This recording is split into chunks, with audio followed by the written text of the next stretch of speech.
Pemirsa, berjumpa lagi dengan saya di channel Komunitas Pemuda Madani. Kali ini saya ingin mencoba mengurai persoalan yang terjadi di Partai Demokrat. Saya lihat isunya sangat hangat ya, perdebatan akhir-akhir ini seputar Partai Demokrat ini sungguh sangat menegangkan. Ya, tegang karena seorang pejabat aktif dalam pemerintahan tiba-tiba diduga ingin melakukan kudeta atau mengambil alih kekuasaan di Partai Demokrat. Kalau kita membaca anggaran dasar dan anggaran rumah tangga Partai Demokrat, tentu untuk mengambil alih kekuasaan itu sangat berat. Ya. Misalnya dalam pasal 84 anggaran dasar Partai Demokrat mengatakan bahwa Kongres luar biasa hanya dapat dilaksanakan apabila disetujui atau diadakan atas permintaan majelis tinggi partai, kemudian diadakan dan atas permintaan 2/3 dari Dewan Pimpinan Daerah dan setengah ya 1/2 dari pimpinan cabang Partai Demokrat. Jadi menurut saya ini agak berat apabila ada orang luar yang ingin mengambil alih partai dengan cara-cara yang di luar dari mekanisme partai itu sendiri. Selanjutnya dalam anggaran rumah tangga Partai Demokrat ya, menyebutkan bahwa pasal 85 ya tentang Kongres dan Kongres luar biasa disebutkan bahwa Dewan Pimpinan Pusat ya sebagai penyelenggara Kongres dan Kongres luar biasa itu. Jadi tidak mungkin diadakan oleh Dewan Pimpinan Wilayah atau Dewan Pimpinan Cabang. Jadi yang mengadakan ya dan yang bertanggung jawab atas terlaksananya Kongres luar biasa itu adalah pimpinan Dewan Pimpinan Pusat Partai. Nah, oleh karena itu adanya isu untuk mengkudeta ketua umum partai tentu satu hal yang sangat sulit menurut saya, kecuali memang ya untuk mengambil alih kepemimpinan di Partai Demokrat. Tapi biar bagaimanapun juga, tanpa alasan yang jelas, tanpa mekanisme yang jelas, tentu pelaksanaan satu agenda partai yang memiliki peraturan yang jelas seperti itu adalah tindakan yang ilegal. Jadi apabila ada orang yang memaksakan diri untuk melaksanakan hal itu, maka tentu itu adalah perampokan ya kekuasaan namanya itu. Kasarnya itu adalah perampokan kekuasaan. Jadi agak susah menurut saya kalau ada pihak-pihak luar yang ingin melakukan hal yang demikian. Meskipun demikian, saya tidak menutup kemungkinan ada perpecahan,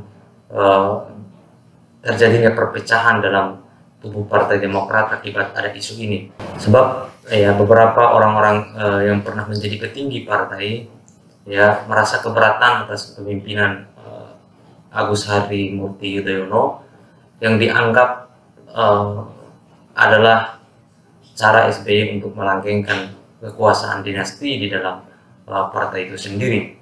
Namun meskipun demikian, demokrasi memang memberikan ruang bagi siapa saja untuk berkuasa, bahkan menghidupkan satu dinasti ya, atau menghidupkan satu kekuatan oligarki di dalam satu institusi politik, bahkan dalam institusi negara sekalipun itu. Yang penting dia kompeten dalam hal itu. Namun demokrasi akan mengambil jalan sendiri, jalan oposisi sendiri untuk melawan itu semua. Jadi dalam hukum demokrasi ya, setiap ada orang yang ingin memperlebar kekuasaannya, lalu dia mencoba ya untuk mengambil sebanyak-banyaknya kekuasaan itu, justru demokrasi akan melawan itu.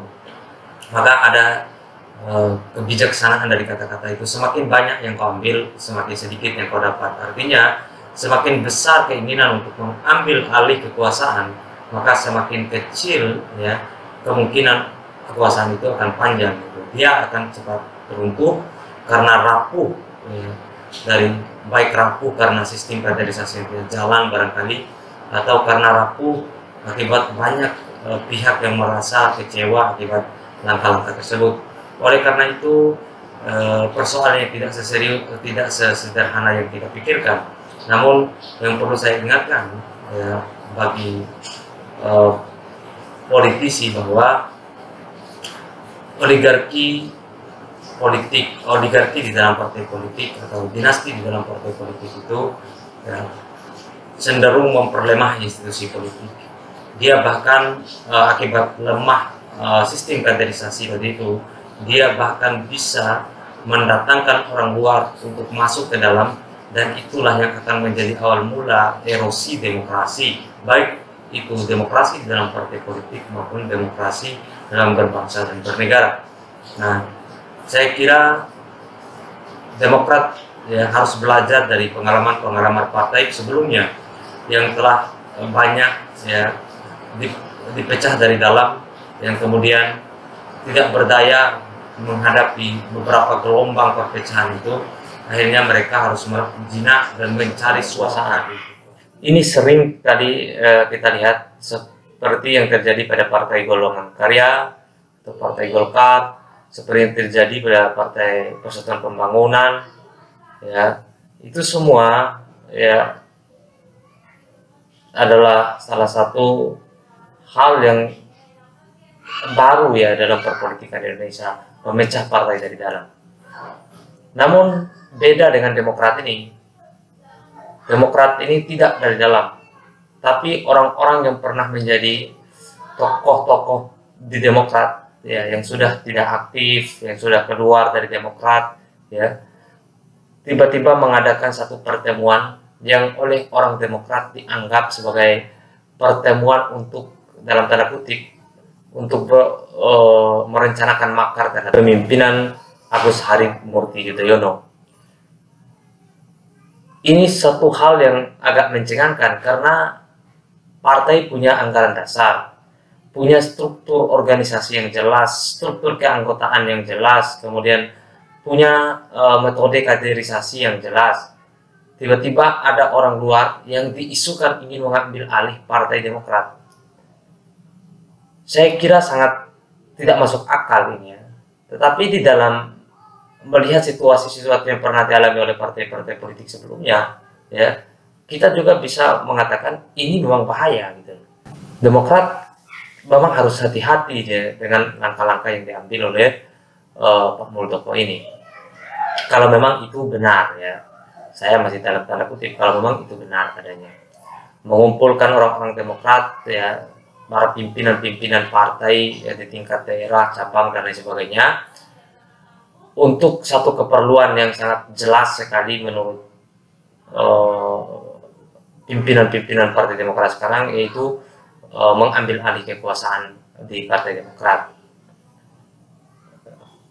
Ini jangan dianggap remeh, karena kekuasaan itu bisa bertindak apa saja ya untuk merapuhkan kekuatan partai politik itu ya, kecuali kalau memang ya tidak menutup kemungkinan ya ada cara-cara yang lebih radikal ya.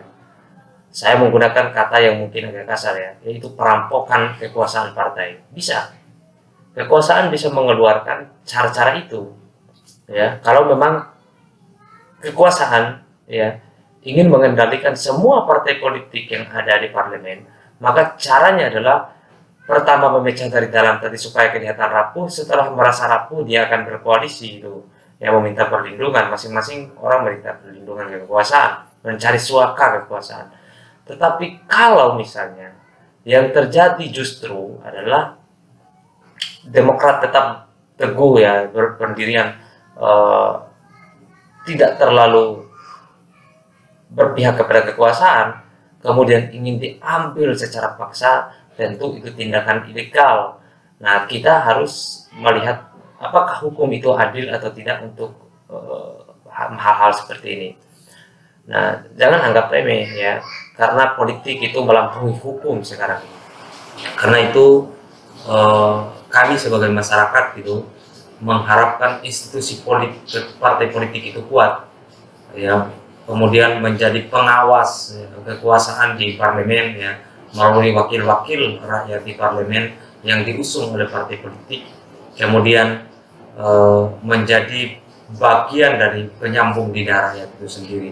Demokrasi adalah institusinya, yang paling penting adalah partai politik. Tidak mungkin kita mencapai kekuasaan tanpa partai politik itu.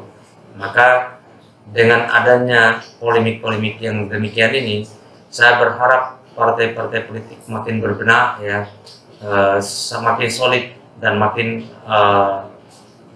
mendengarkan aspirasi-aspirasi rakyat, sehingga ketika ada persoalan-persoalan yang muncul seperti ini, partai tidak mudah pecah dan rakyat memberikan dukungan kepada partai-partai tersebut. Saya kira itu suara rakyat adalah harapan partai, adalah lumbung suara partai. Jadi dengarkanlah rakyat supaya partai itu menjadi kuat. Jangan tinggalkan rakyat. Itu saja. Wallahu a'lam bishawab. Ada permainan-permainan yang